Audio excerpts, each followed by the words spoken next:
दोस्तों नमस्कार, स्वागत है आपका बड़ी खबर बड़े खुलासे में।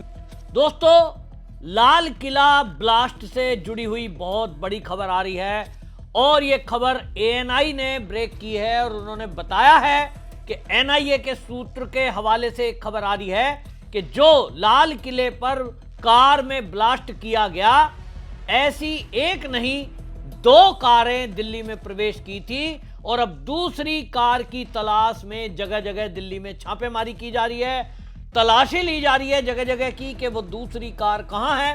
संभावना जताई जा रही है कि उस दूसरी कार में भी इसी तरह का विस्फोटक रखकर ब्लास्ट करने के लिए वो कार लाई गई है। ये कार पुलिस के सूत्र बता रहे हैं कि लाल कलर की है, फोर्ड इको स्पोर्ट्स ये इसका मॉडल है। और आप में से भी यदि किसी को लाल रंग की इको स्पोर्ट्स दिखाई दे फोर्ड कंपनी की, तो जरूर पुलिस को इत्तला करें। पुलिस की तरफ से आग्रह किया गया है। हालांकि इसकी उम्मीद कम है कि सार्वजनिक स्थान पर सड़क पर कोई आतंकवादी उसे लेकर निकलेगा, लेकिन इस बात की संभावना जताई जा रही है कि जिस तरह से लाल किले में भीड़ में लाकर उस जो गाड़ी थी उसमें ब्लास्ट कर दिया गया था I-20 में, इसी तरह से बम लगाकर किसी भी सार्वजनिक स्थान पर उस गाड़ी में बम ब्लास्ट करा जा सकता है। इसकी संभावना जताई जा रही है।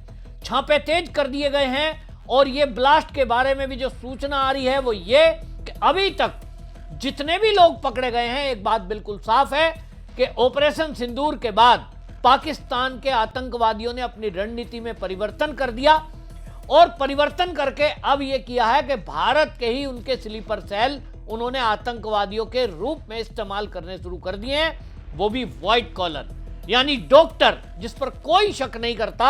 डॉक्टरों की गाड़ी भी आमतौर पे चेक नहीं होती और कई बार उन गाड़ियों को यह कहकर पुलिस फोर्स से छुड़वा ले देता है डॉक्टर कि हमें अपना पेशेंट देखने के लिए जाना है। आपने फिल्मों में देखा होगा किस तरह से एम्बुलेंस में अपराधी छुपे होते हैं, मरीज के रूप में लेट जाते हैं और डॉक्टर उनको आई कार्ड दिखा के बॉर्डर पार करा देता है। इस तरह की आशंका अब जताई जा रही है। असल में शुरुआत ये कश्मीर से होती है और कश्मीर के पुलवामा से होती है। वहां सेना का इंटेलिजेंस जो एजेंसियां हैं, वो इंटेलिजेंस डिपार्टमेंट जैश ए मोहम्मद और अंसार गजवात उल हिंद, ये 2 नेटवर्क के बीच की बात को इंटरसेप्ट करता है। कोड वर्ड में हो रही बातों से ये खुलासा होता है कि भारत के कई मंदिरों में, आरएसएस के कार्यालय में, भीड़ भरे स्थान पर मोदी सरकार को बदनाम करने के लिए और हिंदुओं का कत्लेआम करने के लिए इस तरह से गाड़ियों में रखकर ब्लास्ट किए जा सकते हैं। उसके लिए डॉक्टरों को संपर्क किया गया और इस सब में एक गिरोह बनाया गया ऐसा जिसमें डॉक्टरों को जोड़ा गया और इस सब को करने के लिए तारिक अहमद, आमिर राशिद, उमर राशिद जो पुलवामा के रहने वाले हैं, इन्होंने शुरुआत की और भारत के अंदर जो डॉक्टर हैं उनको जोड़ना शुरू किया। फरीदाबाद के अल फलाह यूनिवर्सिटी जिसमें छापेमारी हुई थी और बड़ी संख्या में वहां विस्फोटक मिला था, डॉक्टर मुजिम्मल ताहिर शकील ये सीनियर डॉक्टर के तौर पर काम करता था। इसके यहां से 2500 किलो विस्फोटक आप सोचिए बरामद हुआ था। डॉक्टर शाहीना उत्तर प्रदेश की रहने वाली, उसको गिरफ्तार किया गया तो पता यह चला कि ये जो आतंकवादी गुट हैं जैश ए मोहम्मद, अब इन्होंने क्योंकि जैश ए मोहम्मद का नाम खराब ना हो इसके लिए दूसरा नाम बदलकर भारत में अपने स्लीपर सेल खड़े किए अंसार गजवात उल हिंद नाम से, और इसमें महिला विंग भी बनाई गई और उसमें महिलाओं को जोड़ा गया। महिलाओं को आतंकवाद के लिए इस्तेमाल किया जा सके इसकी तैयारी की गई। ये डॉक्टर शाहीना को जब पकड़ा गया है, इसके पकड़ से ये चीजें पता लगी है। असम में भी इसकी धरपकड़ हुई और हेडमास्टर एक गिरफ्तार हुआ है। इस कड़ी में आपको बताएं लगातार एनआईए को ये केस दे दिया गया है, एनआईए छापेमारी कर रही है। दूसरी तरफ आपको बता दूं, लाल किला ब्लास्ट में अभी तक जो कार्रवाई हुई है उस सब में अभी तक पूरे देश के अंदर ये जो स्लीपर सेल हैं इनको एक एक करके तलाश किया जा रहा है। सभी फरार चल रहे हैं क्योंकि सबको पता लग गया है कि इनका पूरा का पूरा जो षड्यंत्र है वो एक्सपोज हो चुका है। इन्होंने 2500 kilo ammonium nitrate, potassium chlorate और सल्फर ये इकट्ठा किया था। कोई लोग बोलते हैं आरडीएक्स था, इसीलिए पुलिस ने कहा आरडीएक्स में विस्फोट नहीं हुआ, ये अमोनियम नाइट्रेट आमतौर पे खाद में काम आता है, पोटेशियम क्लोरेट आप देखते हैं फलों को पकाने के लिए काम आता है, सल्फर ये भी एक ऐसा केमिकल है जो आमतौर पे कई और कामों में इस्तेमाल होता है, आसानी से उपलब्ध होता है। और इन तीनों को मिलाकर कोई बम बना दे, ये ट्रेनिंग में इन डॉक्टरों को इस्तेमाल किया गया। डॉक्टर तैयार कर रहे थे इस बम को। आपको याद होगा जो बम फटा है, गाड़ी जिसको जो चला रहा था वो गाड़ी चलाने वाला डॉक्टर मुजम्मिल गनी उर्फ मुसैद, ये गाड़ी को चला रहा था जो लाल किला में ब्लास्ट हुई है और यहीं विस्फोटक सामग्री मिली है। तो मौलवी का घर किराए पर लिया डॉक्टर मुजम्मिल उर्फ गनी ने। और सबसे खतरनाक बात, सोशल मीडिया पे देखिए, और मैं देख रहा हूं आम आदमी पार्टी के कुछ नेता, उनके एक्स पर जाइए, लोगों को भड़काने में लगे हुए हैं। ये लोग जो ब्लास्ट हुआ है, ये देखिए ब्लास्ट कमी से हुआ है, एम्बुलेंस नहीं मिल रही है उन लोगों को, मतलब मुद्दे को भड़काने की कोशिश की जा रही है। सोशल मीडिया पर एक अभियान चलाया जा रहा है कि साहब गाड़ी तो किसी हिंदू के नाम पे थी, इसे मुस्लिम बताया जा रहा है, ये सलीम ने तो पहले खरीदी थी, सलीम ने तो बेच दी थी। इस तरह की चीजें चलाई जा रही हैं। ऐसे में आपको सतर्क रहना है और ऐसे लोगों की जानकारी भी पुलिस तक पहुंचाइए जो सोशल मीडिया पर इन आतंकवादियों की तरफदारी कर रहे हैं। इनको बचाओ, इनका बचाव करने की कोशिश कर रहे हैं, क्योंकि अभी तक पूरा गिरोह इनका गिरफ्तार नहीं हुआ है।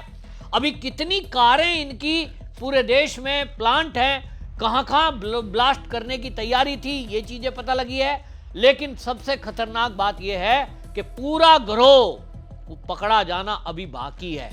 कितने डॉक्टर इन्होंने जोड़े, इसका अभी बहुत बड़ा खुलासा नहीं हुआ है, लेकिन एक अनुमान जताया जा रहा है कि लगभग 150 से अधिक स्त्री और पुरुष ये डॉक्टर इन्होंने जोड़े हैं और उसको जोड़कर आतंकवाद की रास्ते पर चलाया है। उनको ट्रेनिंग दी गई है कि बम कैसे बनाना है और फिर उस बम को कारों में प्लांट करके और कार समेत उड़ जाना है।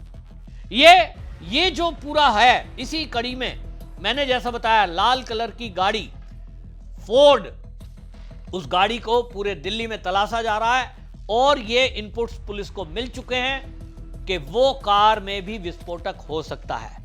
अभी कितनी कार में विस्फोटक और बनाकर रखा गया है इसकी पुख्ता जानकारी नहीं है, लेकिन अनुमान है कि जिस तरह से 2500 किलो अमोनियम नाइट्रेट और पोटेशियम और सल्फर मिला है, इसी तरह से आप सोचिए कि देश के और हिस्सों में भी इस तरह से कहीं ना कहीं विस्फोटक रखा हुआ और भी हो सकता है। हालांकि अब जो लोग गिरफ्तार हुए हैं बड़े घाघ होते हैं, उनसे उगलवाना बड़ा मुश्किल काम है, लेकिन अब ये केस एनआईए को दिया गया है और साथ ही इसके पीछे जो इनको भेजने वाले हैं, इनके हैंडलर हैं, चाहे वो पाकिस्तान में बैठे हो या दुनिया के किसी भी कोने में। देश के प्रधानमंत्री मोदी ने कहा है कि किसी को भी बख्शा नहीं जाएगा, कोई छोड़ा नहीं जाएगा। और इस मामले को लेकर के जैसे ही मोदी जी आए हैं भूटान से, सीधा पहले हॉस्पिटल गए, घायलों से मिले और उसके बाद आज शाम को कैबिनेट की मीटिंग होनी है सिक्योरिटी की, और उस सीसीएस की मीटिंग में अब ये तय होगा कि अगला कदम क्या उठाएगा भारत। इसको लेकर के जब से ऑपरेशन सिंदूर हुआ है पाकिस्तान में, उसके बाद से दहशत है और उनको लग रहा था कि आतंकवादी गतिविधि यदि भारत में कोई हुई, इस बार का हमला ऐसा होगा कि पाकिस्तान का नामो निशान मिट जाएगा। और इसलिए पाकिस्तान में दहशत का माहौल है, वहां सेना के लोग सार्वजनिक इस्तीफे दे रहे हैं। उनका मत है कि भारत के हाथों मरना है, इससे बेहतर है नौकरी छोड़ दो। तो दहशत है, लेकिन मोदी जी ने कह दिया है बख्शेंगे नहीं। तो कोई बड़ा एक्शन जरूर होगा, लेकिन देश के अंदर बैठे हुए जो गद्दार हैं और उनके जो सपोर्टर हैं, पहले उनका सफाया जरूरी है। और इसलिए आप लोग सब लोग सतर्क रहें। सोशल मीडिया पर इस तरह की कोई भी पोस्ट डाल रहा है जो आतंकवादियों का फेवर करने वाली आपको दिखाई दे, आतंकवादियों के बचाव में जो लोग लगे हुए हैं, उन सभी लोगों की पुलिस में कंप्लेंट करें, स्क्रीनशॉट रखें, सबूत के साथ पुलिस को टैग करें, ताकि ये पूरा गिरोह जो शहरों शहरों में फैला हुआ है ये पकड़ा जा सके। इस वीडियो को अधिक से अधिक शेयर जरूर करें, क्योंकि इसमें जो जानकारी एएनआई के माध्यम से मिली है कि अभी कार की तलाश जारी है, कम से कम एक कार और जो लाल कलर और फोर्ड गाड़ी, ये पहचान पुलिस ने बताई इको स्पोर्ट्स है। वो गाड़ी दिल्ली में घूम रही है। जब तक वो गाड़ी पकड़ी नहीं जाती तब तक दूसरे विस्फोट का खतरा, अंदेशा बना हुआ है। देशभक्त लोग जरूर वीडियो शेयर करेंगे। वंदे मातरम।